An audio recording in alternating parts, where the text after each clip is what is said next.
Shalom Bapak Ibu yang dikasihi oleh Tuhan. Apa kabar hari ini? Boleh luar biasa, boleh bisa dilewati, boleh. Tetapi intinya, adakah Tuhan bersama dengan dirimu? 1 minggu yang lalu. Itu menjadi pertanyaan yang indah. 1 minggu lalu saya beri clue di dalam kebenaran firman Tuhan yang saya sampaikan adalah mengkondisikan diri kita bertumbuh. Seharusnya saudaraku di dalam 1 minggu sampai hari ini kita mulai merefleksikan kehidupan kita sepanjang minggu. Adakah hidupku bertumbuh? Adakah aku berjuang mengkondisikan diriku untuk bertumbuh benar di hadapan Allahku? Karena kedewasaan kerohanian seseorang itu tidak bisa berjalan seiringan dengan kedewasaan jasmani kita. Kedewasaan kerohanianmu itu harus kau perjuangkan dengan segenap hidup. 1 tahun Rehoboth Semarang berdiri, saudaraku. Sepanjang malam saya berdoa di hadapan Tuhan, di kamar doa saya menangis di hadapan Tuhan. Tidak mudah, saudaraku. Gereja Rehoboth Semarang berdiri dengan banyak doa dari jemaat. Banyak tangisan dari kami semua. Sampai gereja ini bisa berdiri di tempat ini. Kita bisa memuliakan Tuhan bersama-sama. Itu anugerah Tuhan. Berikan tepuk tangan untuk Tuhan. Sepanjang malam ketika saya mempersiapkan kebenaran firman Tuhan ini, saya menangis sejadi-jadinya di kamar doa saya. Saya ucapkan banyak terima kasih kepada Tuhan. Siapa saya? Kalau bukan karena Tuhan dan kebaikan Tuhan. Siapa kami semua yang melayani di tempat ini? Kami bukan siapa-siapa, saudaraku. Tetapi karena Tuhan dan seizin Tuhan kami boleh melayani Dia. Raja di atas segala raja. Itu sebuah kebanggaan dalam hidup kami. Amin. Mulai hari ini, saudaraku, engkau dan saya, pelayan-pelayan Tuhan, saya selalu berikan clue begini. Melayani Tuhan adalah sebuah kehormatan dalam hidupmu dan hidupku. Kita bisa membawakan tas dari seorang pejabat aja sudah sebuah kehormatan. Apalagi kita bisa melayani Dia, Sang Pemberi hidup, Sang Pencipta alam semesta ini.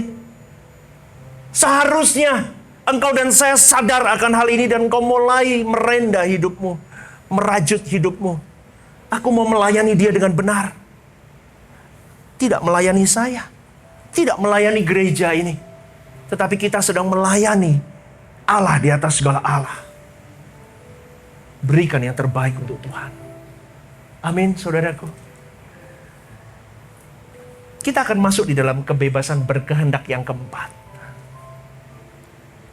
Saya mulai merenungkan kembali, saudaraku.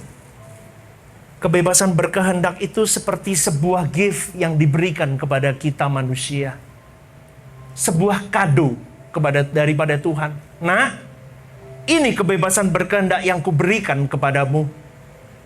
Engkau boleh bebas memilih. Apakah engkau mau melakukannya atau tidak. Saya mulai merenungkan kembali, saudaraku.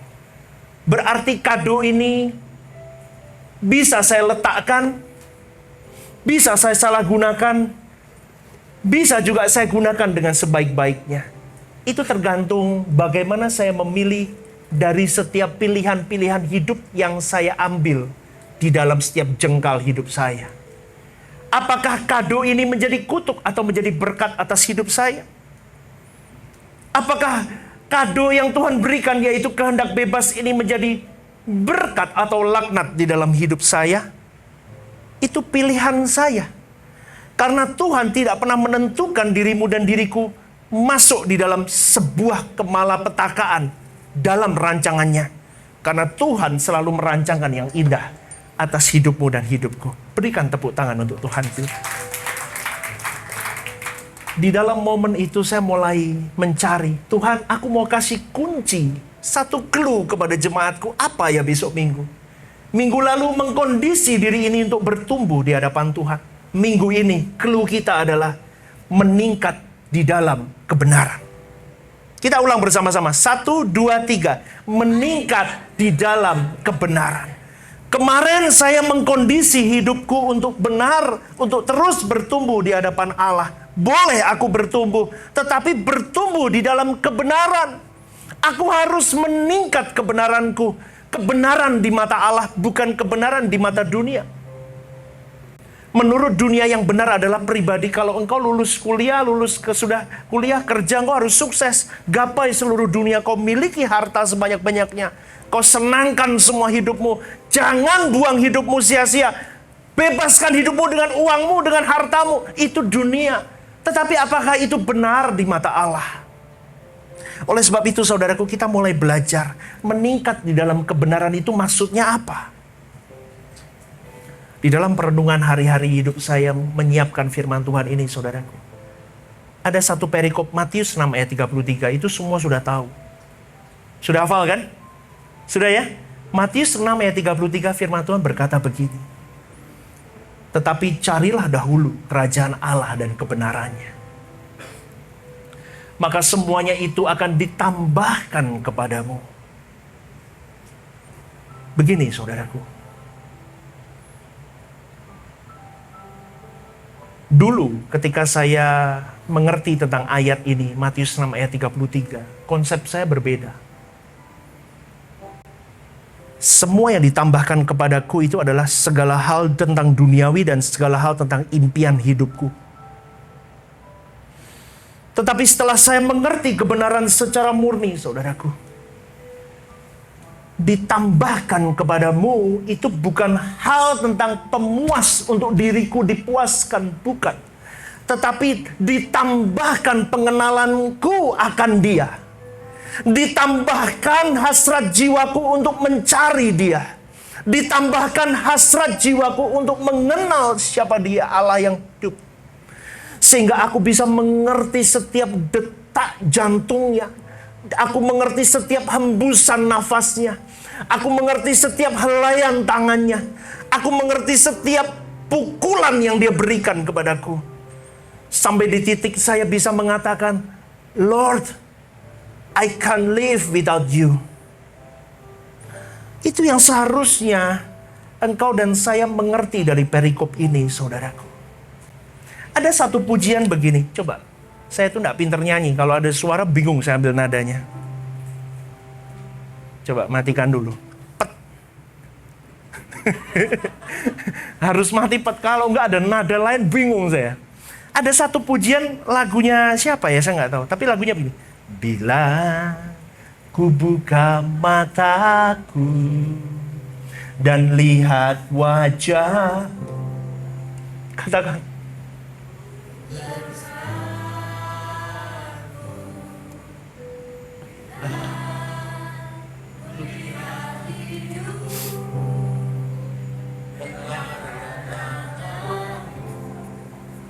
Katakan, ku tersanjung Tuhan. Karena, katakan, semua yang baik dalam hidupku. Yes, Lord.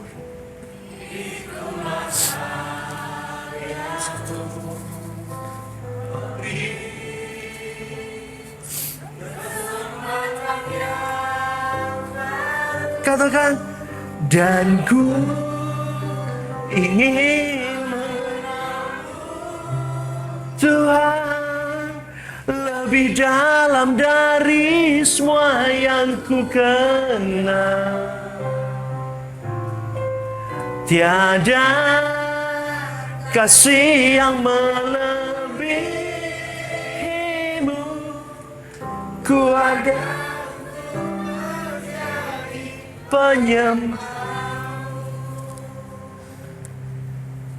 Setiap pujian ini dilantunkan, saudaraku, saya menangis sejadi-jadi.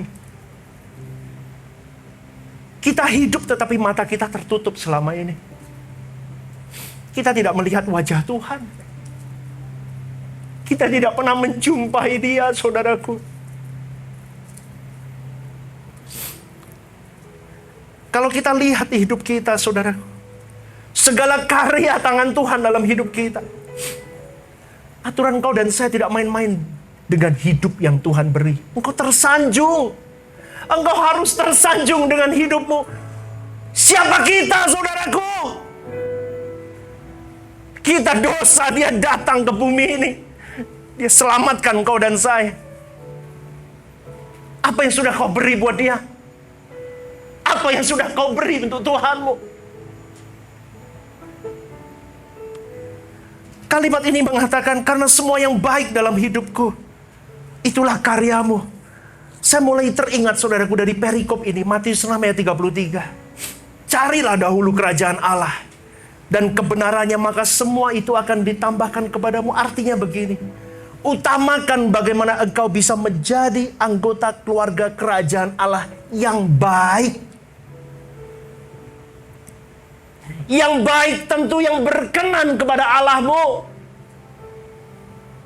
Karena semua yang baik itu datang dari Allah, saudaraku, seperti puji-pujian ini. Yang berkenan kepada Allah itu pasti yang baik di mata Allah. Yang berkenan kepada Allah, kita punya role model, yaitu Yesus itu sendiri. Tuhan Yesus punya standar yang ekstrim. Dia boleh katakan begini, saudaraku, makananku melakukan kehendak Bapakku dan menyelesaikan pekerjaan Bapakku. Bagaimana dengan hidupmu dan hidupku? Adakah itu menjadi ambisi hidupmu dan hidupku? Kita sudah diberi contoh jelas di dalam kehendak bebas kita. Kalau engkau mau berkenan kepada Bapa Stephen Lim, engkau harus seperti Yesus. Dia role model yang sudah kuberi atas hidup manusia. Faham prinsip hidupnya adalah, makananku adalah melakukan kehendak Bapa. Adakah engkau seperti itu, Stephen Lim? Melakukan kehendak Bapamu dan menyelesaikan pekerjaan Tuhan. Saudaraku, orientasi ini harus benar-benar menjadi hal yang utama di dalam hidupmu dan hidupku. Supaya bagaimana kita bisa menjadi seorang yang benar-benar berkenan di mata Allah kita, di dalam kebebasan kita. Itu orientasi hidupmu dan hidupku, seharusnya begitu. Tetapi tidak bisa dipungkiri, banyak manusia berubah karena hidup. Hari-hari kau melayani dengan kobaran api, tunggu. Apakah engkau tetap berkobar dengan persoalan hidup? Hari-hari kau melayani Tuhan, tunggu. Bagaimana kalau engkau diberkati Tuhan dengan luar biasa? Apakah kau masih memilih untuk melayani Dia?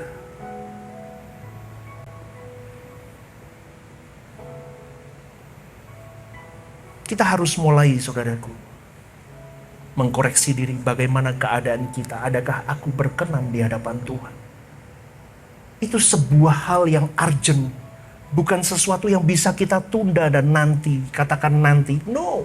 Kita harus segera. Karena hal ini untuk kita berkenan, itu hal yang paling sulit dibanding apapun di muka bumi ini di dalam perjuangan hidupmu dan hidupku. Perjuanganmu mencari jabatan, perjuanganmu berkarir, perjuanganmu meniti semua usaha hidupmu, saudaraku. Tidak sesulit bagaimana engkau bisa menjadi berkenan di mata Bapa. Trust me, ini tidak main-main, saudaraku. Orang yang sungguh-sungguh memfokuskan itu saja untuk berkenan di hadapan Tuhan, berkondisi untuk bertumbuh, itu saja masih meleset. Apalagi orang-orang yang santai dalam hidupnya. Seakan-akan life itu seperti air, Pak, mengalir saja. Engkau akan menangis di ujung kematianmu, saudaraku. Engkau akan berteriak meminta tolong kepada pendeta siapapun, tidak bisa menolongmu. Berapa banyak saya lihat orang seperti itu. Di sakaratul maut dia berjuang minta tolong kepada pendeta. Seakan-akan pendeta bisa menyelamatkan dia. No. Hari ini kau ukir hidupmu. Jangan sampai nanti di ujung kematianmu engkau berteriak kepada Tuhan, kasih aku waktu Tuhan, aku mau berubah. It's too late, terlambat. Saudaraku yang dikasih oleh Tuhan, yang termahal, yang terutama, dan harganya yang tidak ternilai adalah berkenan kepada Tuhan. Milikilah ambisi untuk terus berkenan kepada Tuhan. Bagaimana Pak caranya? Berjuanglah hari demi hari. Day by day. Itu peperangan hidupmu. Dari pagi hari ini, saya di sini pun tadi duduk dengan penuh peperangan, saudaraku. Saya duduk di sini dengan penuh peperangan. Saya melihat ada yang belum selesai, ada yang belum siap, ada yang belum beres. Itu buat saya peperangan, saudaraku. Tapi hatiku tidak boleh meleset. Saya diam dari tadi, saya tunduk, saya menangis di hadapan Tuhan. Gak bisa begini. Melayani Tuhan harus all out. Hidupmu sepanjang pagi sampai malam nanti harus all out. Hashtag Desember kemarin apa? Be great a person. Itu harus benar-benar kau hidupi dalam hidupku dan hidupku. Mestinya saudaraku, hidup ini kita hanya fokuskan berjuang bagaimana dapat berkenan kepada Allah. Benar-benar menyenangkan hati Allah. Menjadi keharuman di mata Allah kita. Dan di dalam kebebasan berkehendak kita, kita menjadi anak penghiburan untuk Tuhan kita. Sampai di atas sana Tuhan melihat kita dengan tersenyum. Aku bangga dengan anakku ini. Dia tidak berubah.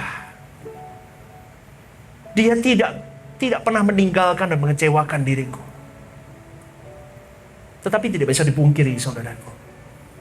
Banyak orang yang pikiran dan jiwanya sudah terbelenggu dengan berbagai hal. Berbagai hal persoalan hidup mereka.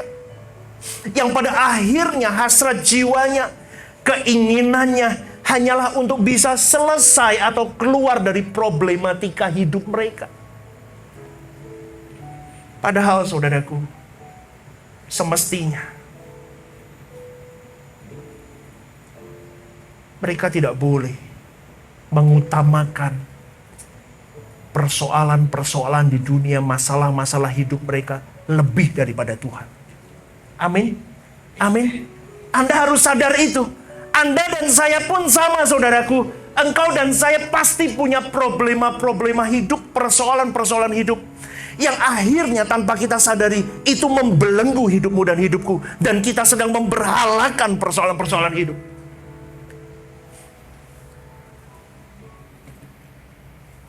Gereja fungsinya untuk apa? Membawa orang benar di mata Allah. Memfokuskan, kita beribadah bersama. Ini pernak-pernik begini, ini tidak penting sebetulnya. Ini tidak penting. Tetapi kalau bisa nggak apa-apa. Tetapi ini bukan hal yang patut, yang wajib. Maka dari itu, saudaraku, saya mulai mengarahkan kepada jemaat. Ini tidak wajib. Tetapi bukan karena tidak wajib terus nggak diurusin.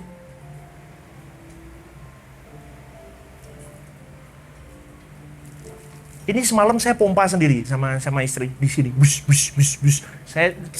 Kita berdua sama 2 tim saya buat ini. Saya mau ajak Bapak Ibu jemaat di tempat ini. Ayo. Luangkan waktumu. Dari hal kecil. Ikut terlibat.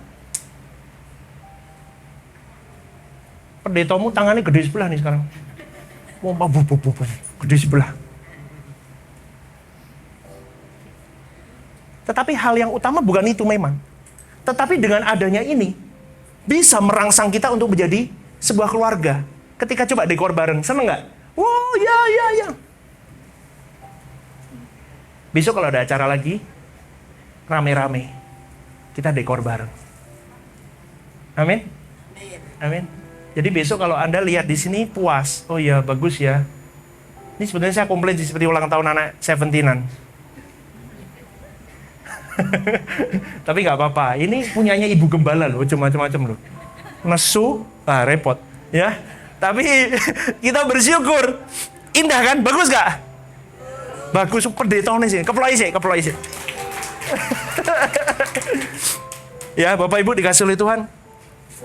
Kalau engkau dan saya hari ini terjebak atau terperangkap di dalam pola berpikir bahwa persoalan hidupmu, hal-hal hidupmu, besok nggak bisa bayar listrik, besok nggak bisa bayar cicilan rumah, besok nggak bisa bayar ini dan itu memperangkap hidupmu, sakitmu memperangkap hidupmu. Ada yang salah kalau engkau tidak mengutamakan Tuhan lebih dari itu semua.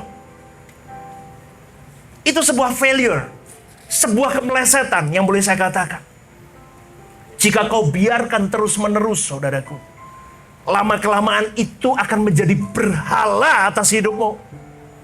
Itu pilihanmu, betul. Tetapi saya ingatkan di mimbar Tuhan pada pagi hari ini, jangan berhalakan masalahmu, jangan berhalakan apapun.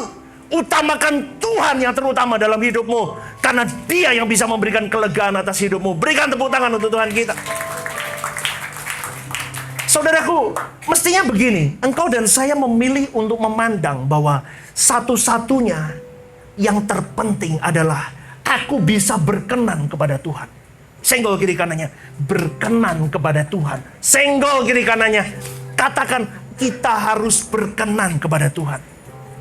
Maka dari itu kalau kita sudah tahu clue kita untuk kita meningkat di dalam berkenan kepada Tuhan, kita harus berusaha melakukan improvement demi improvement. Bagaimana kita bisa menjadi anak Allah yang berkenan. AC-nya kurang dingin deh. Ini panas banget. Jadi, kalau kita sudah tahu, saudaraku, kita harus berjuang melakukan improvement, peningkatan demi peningkatan untuk menjadi anak Allah yang berkenan. Maka semua hal, usaha-usaha hidup kita fokuskan, kita arahkan untuk hal itu. Bagaimana aku bisa berkenan? Namun kita juga harus detail, saudaraku, melihat semua kondisi yang memang harus kita jauhi. Contohnya begini. Kalau engkau diajak kumpul-kumpul sama temanmu, diajak kumpul-kumpul, isinya kalau cuman untuk ngerumpi, untuk jelek-jelekin orang, untuk nyeritain si A, si B, si C, ngomongin si A, si B, si C. Udah deh, tinggalkan komunitas itu. Gak usah. Itu akan membawa dirimu tidak bisa berkenan. Ngerti Bapak Ibu? Kita mau berkenan, kalau kumpulanmu tidak baik, engkau pasti ke distrak, tidak bisa berkenan, kau terbawa arus. Yang suka gibahin orang, jelek-jelekin orang, ada kan komunitas begitu. Pamer-pamer perhiasan. Iya Ci, Ci, iya Pak, iya lo jamku Rolex Pak, iya Ci, iya. Tinggalkan. Engkau sedang di-drive masuk ke dalam kesenangan dunia. Nggak usah ngomong deh, saya mau menggarami Pak. Nggak mungkin. Yang abu-abu pasti hilang. Lihat, orang yang abu-abu pasti ketut. Ketut itu bahasa Indonesianya apa ya? Kentir. Hanyut. Terbawa arus. Yang abu-abu pasti hilang, Bapak Ibu. Kalau hitam ya hitam, putih ya putih. Komunitasmu harus benar.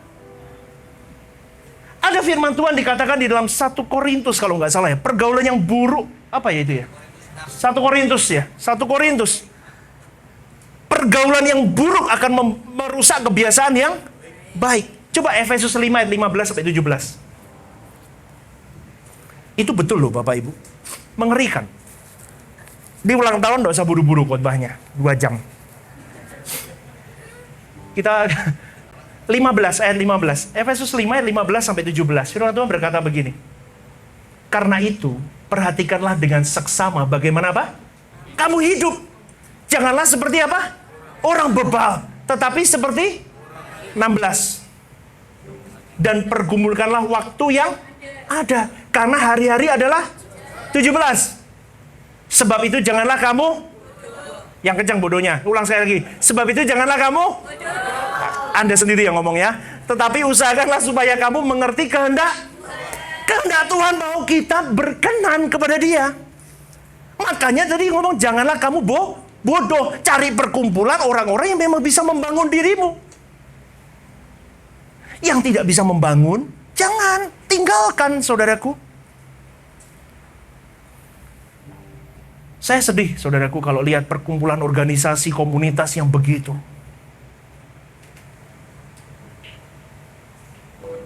Hobinya gosipin orang, pamer-pamer kekayaan.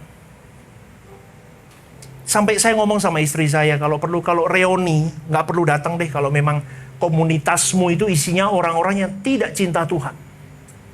Nggak usah datang. Loh, nanti aku nggak punya teman, nggak apa-apa, nggak punya teman daripada kamu rusak ketemu orang-orang begitu. Saya terkejut, saya nggak pernah ikut reuni. Saya satu kelas sama Pak Yusuf, saya ditinggal sama Pak Yusuf terus soalnya. Mana Pak Yusufnya?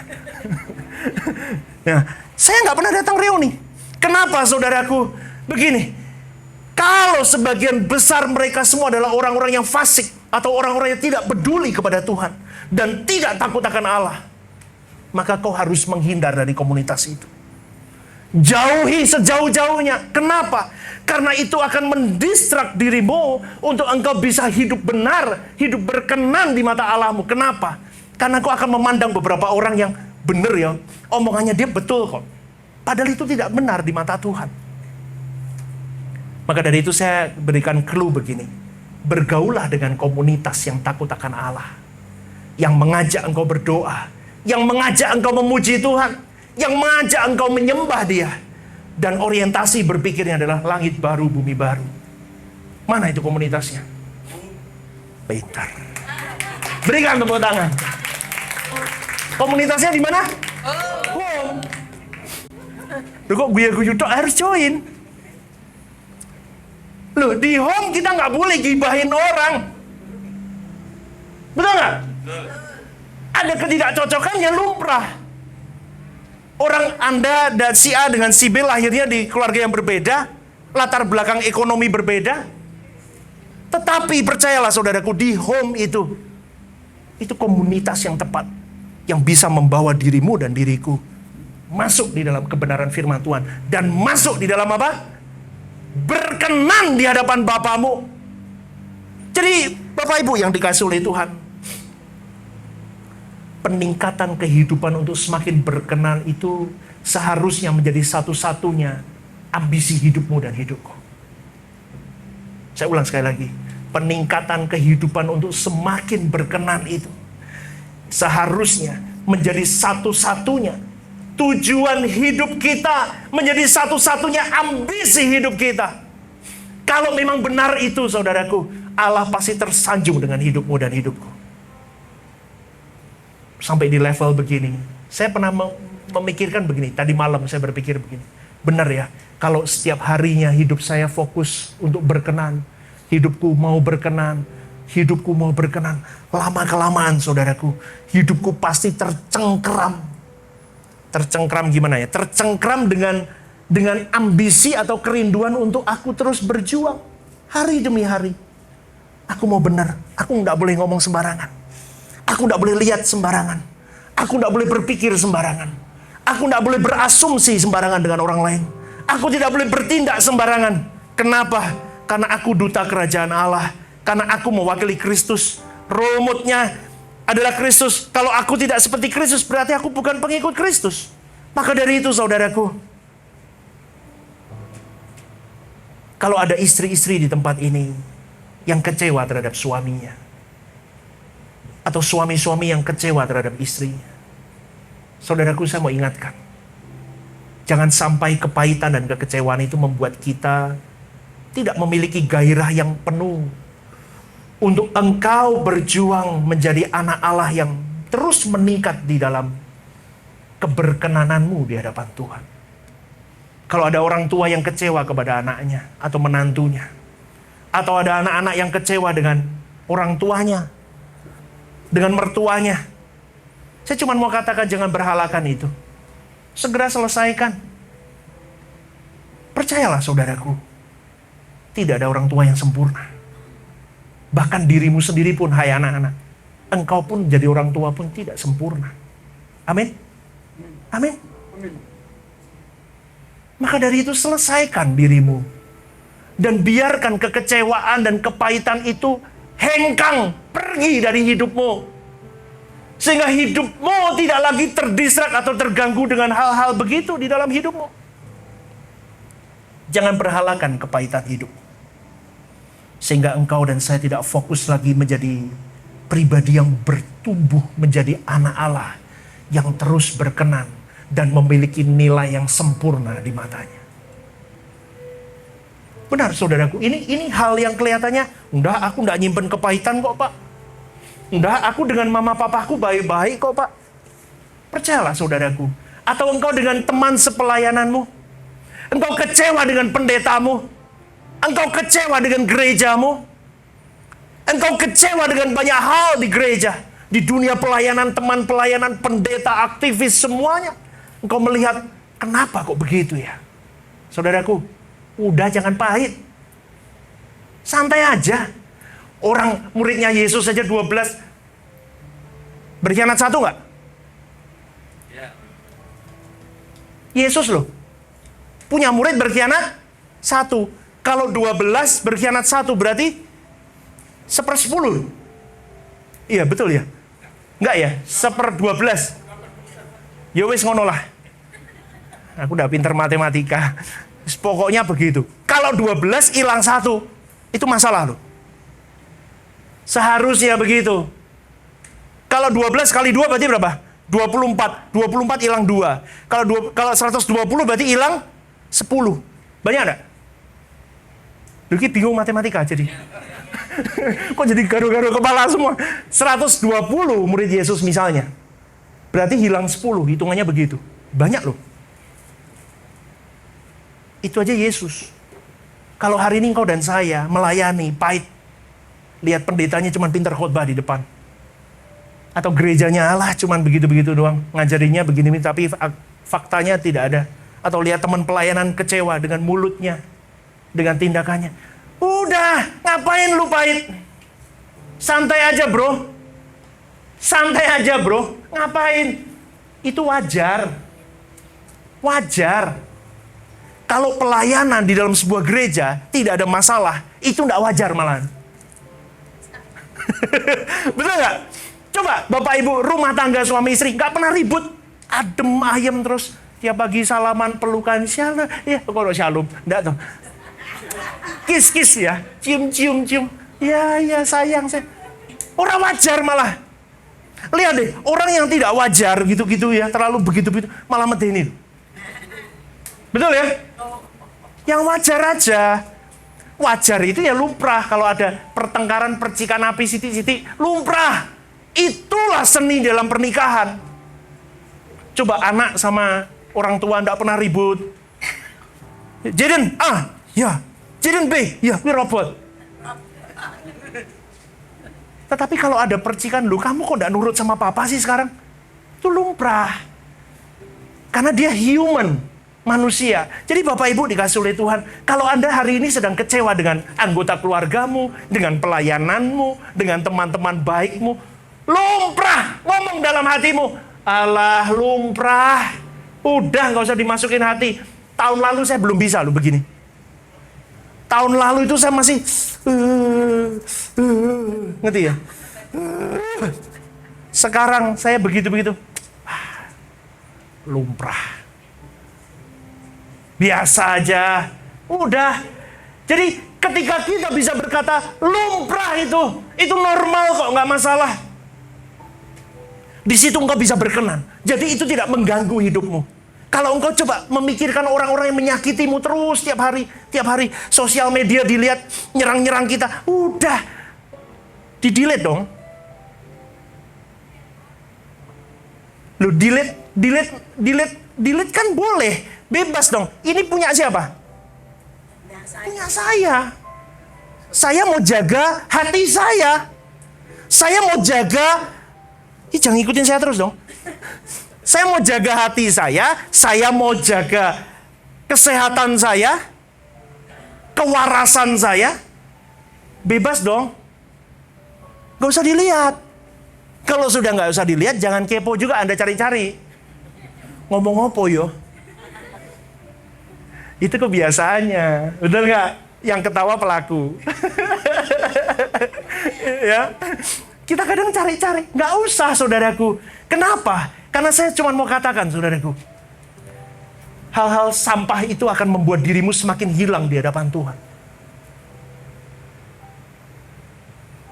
Perkarakan setiap detik waktumu itu benar di mata Allah. Engkau bisa hadir di tempat ini, itu langkah yang benar. Engkau sedang mendengarkan kebenaran yang murni. Jadi, jangan sampai ada kekecewaan. Baik kekecewaan terhadap siapapun dan apapun, saudaraku. Itu akan menghalangi gairahmu untuk engkau bertumbuh dan meningkat menjadi berkenan di hadapan Allah. Jangan nikmati atau pelihara kepahitan itu. Sudahi, saudaraku. Kau harus berani memilih di dalam kebebasanmu berkehendak untuk katakan stop dengan kepahitan ini. Bukan berarti engkau melupakan hal-hal yang terjadi. Tidak. Tetapi kau akan melihat itu semua ketika engkau menoleh ke belakang dan kau katakan, kasihan orang-orang yang menyakitiku. Aku mau berdoa untuk dia. Aku mau berdoa untuk mereka. Jika memang mereka salah jalan, suatu hari mereka boleh. Saya boleh memiliki kesempatan untuk memperbaiki itu semua. Betul nggak Bapak Ibu? Betul nggak? Tetapi di dalam sebuah konflik, Anda dan saya juga kita harus koreksi diri. Adakah aku salah di dalam ini? Di dalam caraku atau bagaimana aku melakukan seseorang? Kita koreksi diri juga. Selesaikan di hadapan Tuhan. Hilang kepahitan. Senyum. Tidak ada untungnya, saudaraku, kalau engkau menyimpan atau menikmati kepahitan itu. Justru akan membuat keberkenananmu tidak pernah meningkat di hadapan Tuhan. Dan itu sangat rugi sekali. Kita harus berani membuang apapun yang mengganggu keberkenanan kita di hadapan Bapa. Bahkan segala keinginan diri kita, ambisi kita, sakit hati kita, semuanya harus kita tumpulkan. Semuanya harus kita pangkas. Semua harus kita hilangkan dalam hidup kita. Sampai kita punya satu-satunya hasrat di dalam hidup kita, yaitu apa? Kau boleh katakan begini, bawa aku ke puncak Tuhan setinggi-tingginya. Aku mau Tuhan di level itu. Itu yang saya teriakkan tiap malam, saudaraku. Bawa aku ke puncak Tuhan setinggi-tingginya dalam hidupku. Sampai tidak ada lagi yang lain yang boleh kulihat lebih menarik daripada Tuhan dalam hidupku. Tahu Bapak Ibu, bahkan jabatan gembala sekalipun tidak menyilaukan diri saya. Itu saya patrikan dalam hidup saya. Percuma aku seorang gembala, seorang pendeta, tapi kalau hidupku berantakan di mata Tuhan. Bagaimana aku bisa mengajak jemaat untuk berkenan kalau hidupku sendiri pun tidak berkenan di mata Allah? Bagaimana aku bisa mengajak Bapak Ibu saudara-saudari untuk hidup benar kalau aku sendiri pun sebagai pemimpin di tempat ini tidak bisa hidup benar dan memberikan kebenaran yang benar di dalam hidup sehari-hariku? Saya bersyukur pada pagi hari ini kalau ada orang-orang yang masih mau datang mendengarkan kebenaran firman yang murni. Karena engkau dan saya sedang digojlok atau sedang ditatar untuk menjadi pribadi yang sesuci-sucinya, sekudus-kudusnya, sebenar-benarnya hidup. Hidup tuh yang benar. Kalau jadi papa itu yang jadi papa yang benar. Tanggung jawab hidup itu pilarnya GSKI salah satunya. Kalau jadi murid yang benar. Kalau jadi pelayan Tuhan, jadi pelayan Tuhan yang benar. Kalau jadi orang tua yang benar. Kalau jadi bos yang benar. Paham Bapak Ibu? Tanggung jawab hidup itu tidak boleh disembarangkan. Kau kuliah yang baik. Kau melayani yang baik. Kau kerja yang baik. Jangan tipu kiri, tipu kanan. Jadi pendeta yang baik. Yang bisa jadi contoh untuk jemaatnya. Kau harus ngerti, saudaraku. Harus mengerti. Sampai hidupmu dan hidupku tidak bercacat, tidak bercela di hadapan Allah. Itu bisa kita minta. Kita gumuli kepada Tuhan tiap malam. Lord, saya tiap malam tuh sampai ke orang gila, saudaraku, bener. Makanya saya selalu kunci ruang doa saya, jangan ada yang masuk. Dulu pernah masuk istri saya, aku ngopo gue. Betul. Apalagi anak-anak saya tuh, ketika saya menyembah itu sampai kayak orang gila, Bapak Ibu. Saya bisa nangis, saya bisa berlutut, saya bisa apapun. Tapi saya tidak mau terdistrak dengan itu. Mungkin Bapak Ibu belum sampai di ini, Anda akan berkata, wah ngedan pendeta ini. Dulu saya juga begitu kok. Saya ngomong berlebihan deh. Enggak. Yang saya lakukan ini masih belum apa-apa, saudaraku. Engkau dan saya seharusnya lebih dari itu. Jauh dari itu. Itu pun kau belum bisa hidup benar. Kau masih meleset. Apalagi yang kau santai-santai. Saya katakan, engkau harus punya ambisi bahwa engkau berkenan di hadapan Tuhan itu adalah sebuah urgensi. Sebuah kebutuhan yang mendesak. Karena, kenapa saya katakan? Karena engkau dan saya punya limitasi waktu hidup. Dan kapan kau pulang, tidak ada satu orang pun yang tahu. Mati tidak selalu muda, tidak selalu tua. Muda pun bisa mati kapanpun. Mati tidak harus sakit. Betul? Betul? Pengalamannya begini, saudaraku. Papa saya itu didoakan sama seorang pendeta waktu itu. Dia kena kanker prostat. Wah, didoakan. Yang doakan mati dulu malah. Loh, betul? Yang doakan seger. Mati dulu. Papa aku malah masih sehat. Masih hidup 4 tahun kemudian. Setelah dia didoakan. Dia masih seger, tidak ada sakit penyakit. Maka dari itu saya katakan mati tidak ada syaratnya. Tetapi masuk dalam kerajaan Allah ada syaratnya. Jadi Bapak Ibu yang dikasih oleh Tuhan. Kita mulai hari ini yuk jaga perkataan kita. Sikap perbuatan kita. Supaya kita bisa membawa Shekinah glory Tuhan dalam hidup kita. Kita mau Tuhan itu berdiam diri dalam hidup kita. Itulah Shekinah glory. Bagaimana engkau bisa memiliki Shekinah glory Tuhan kalau engkau tidak pernah memaksa dirimu dikurung di dalam hadirat Allah. Itu yang saya lakukan, saudaraku. Dulu saya dengan Pak Agustiono ini dekat. Kita sering main hobi banyak lah sama beliau. Saya masih bisa kompromi sama dia. Ora apa-apa, Pak. Mau beli ikan? Beli. Nggak apa-apa. Manusia butuh kesenangan dong. Betul nggak? Sekarang no. Kesenanganmu sekecil apapun itu, engkau sedang menyelingkuhi Tuhan.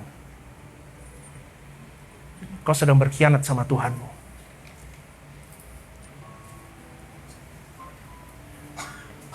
Kalau engkau camkan hal ini, saudaraku, kau akan pasti berhati-hati dalam setiap pemilihan hidupmu.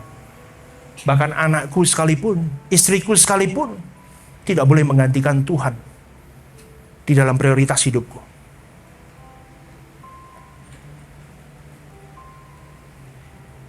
Pekerjaanku, pelayananku, jabatanku, gereja ini tidak boleh menggantikan posisi Tuhan dalam hidupku. Kalau iya, berarti saya sedang memberhalakan salah satu hal itu dalam hidupku. Maka dari itu gereja ini saya rubah. Dulu ada jemaat baru datang, suruh isi formulir, enggak sekarang. Jemaat di tempat ini bukan jemaat saya. Amin.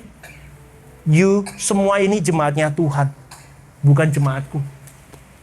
Kalau engkau merasa terberkati dan engkau suatu hari mau dilayani, monggo isi formulir. Tetapi tidak, saya tidak paksakan. Oh, enggak.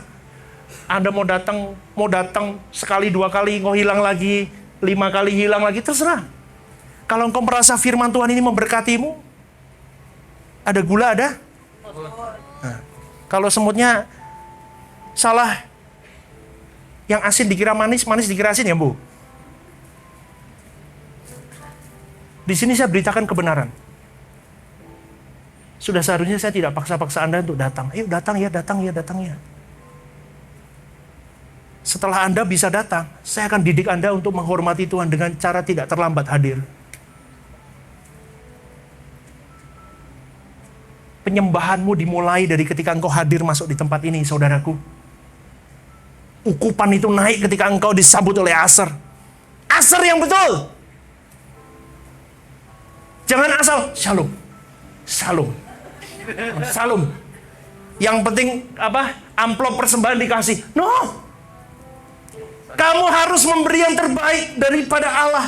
Sebelum melayani Tuhan, katakan, Tuhan, hari ini biarlah lidahku, ucapanku, setiap perkataan yang keluar ketika saya menyambut seseorang bisa menggetarkan hati orang itu, disambut oleh Allah itu sendiri. Shalom tante. Ya loh, selama ini aku tidak pernah ada yang nyambut, hari ini aku disambut. Duduk, lagu pujian sudah disiapkan, tempat diremangkan, Anda mulai fokus saat teduh kepada Tuhan. Bawa ukupan naik kepada Tuhan. Don't be late, saudaraku, hargai dia. Engkau tidak menghargai saya, tidak masalah. Kau hargai Tuhanmu. Jangan datang terlambat. Ibadah jam berapa? Jam berapa? 9. Datanglah 9 kurang seperempat.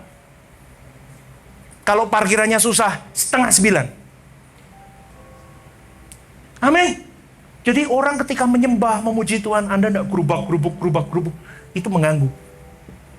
Tetapi tidak ada hal, kecuali misalnya ada kendala dan sebagainya. It's okay, tidak masalah. Tetapi kalau bisa diatur, saudaraku. Ya, Bapak Ibu dikasih oleh Tuhan.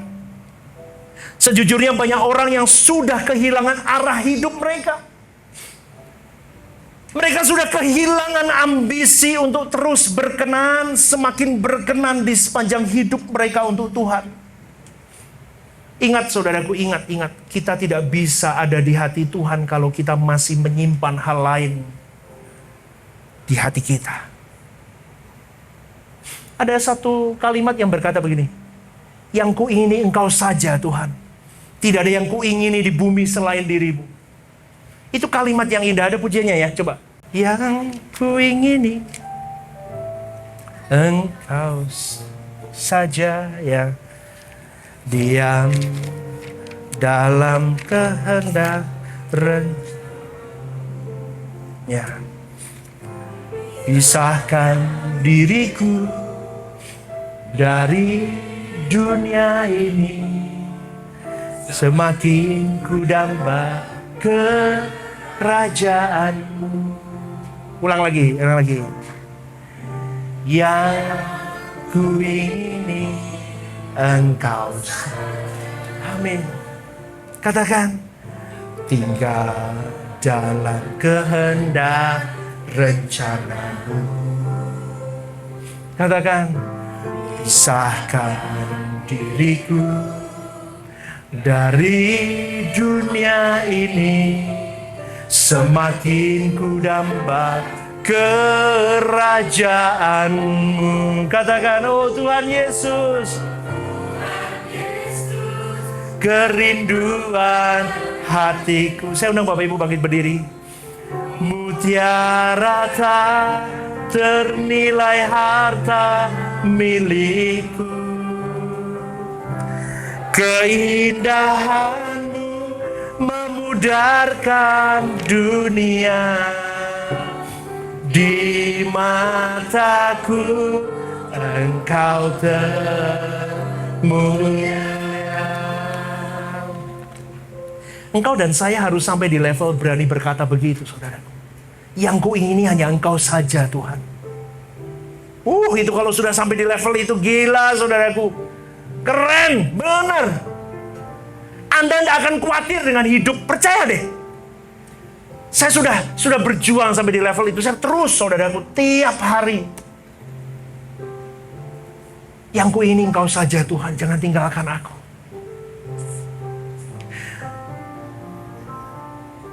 Sampai tidak ada lagi keinginan lain selain Engkau dan kepentinganmu, dan aku bisa berkenan, dan aku masuk di dalam saringan Tuhan sampai dikatakan aku boleh berkenan. Aku tidak boleh berhenti hanya di level baik, hanya di level moral umum, tetapi aku harus di atas rata-rata manusia pada umumnya, karena Dia role model hidup kekristenan, hidup di muka bumi ini dengan di atas rata-rata manusia pada umumnya. Dia memberi kasih lebih daripada manusia pada umumnya. Dia memberikan keberkenanannya kepada Tuhan, kepada Bapaknya, lebih dari manusia yang ada di bumi ini. Maka engkau dan saya harus berjuang, saudaraku. Beranilah untuk tidak punya keinginan apapun selain Tuhan dan kerajaannya. Sehingga irama hidupmu, selera jiwamu yang sudah salah selama ini, kita mulai tumpulkan, kita mulai pangkas. Yang mudah tersinggung, rubah cara hidupmu. Yang mudah marah, rubah cara hidupmu. Yang setengah-setengah melayani Tuhan, rubah cara hidupmu.